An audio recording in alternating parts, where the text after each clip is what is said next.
১৩তম দিনে ঈদ কেনাকাটার আরো খবর জানাতে রাজধানীর যমুনা ফিউচার পার্ক থেকে যুক্ত হয়েছেন দেবার দোলন। ঈদকে কেন্দ্র করে মার্কেটগুলোতে বিক্রি কেমন হচ্ছে, সকাল থেকে ক্রেতা কেমন দেখছেন?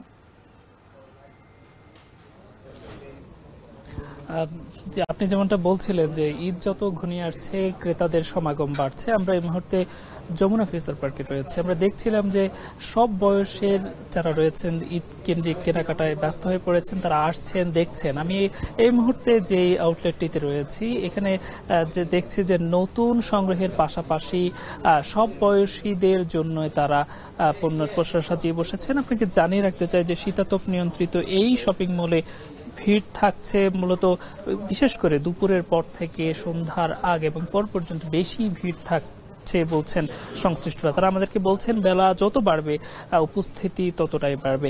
এছাড়াও এই যমুনা ফিউচার পার্কে ঈদ কেনাকাটায় আকর্ষণীয় ক্যাম্পেইনের আয়োজন রাখা হয়েছে। বছর কেনাকাটা করে কোটি টাকা উপহার জেতারও সুযোগ থাকছে। বিশেষ করে অফারের আওতায় শপিং মলের যে কোনো শোরুম থেকে সর্বনিম্ন ২,০০০ টাকার যে কোনো পণ্য ক্রয় করলে তারা নির্ধারিত অফারের মধ্যে যেতে পারবেন। এছাড়াও জানিয়ে রাখি যে আমি যে আউটলেটটিতে এখন রয়েছি এখানে বিশেষ করে বিভিন্ন ব্র্যাক সহ বিকাশের মাধ্যমে পেমেন্ট করলেও ছাড়ের ব্যবস্থা রয়েছে।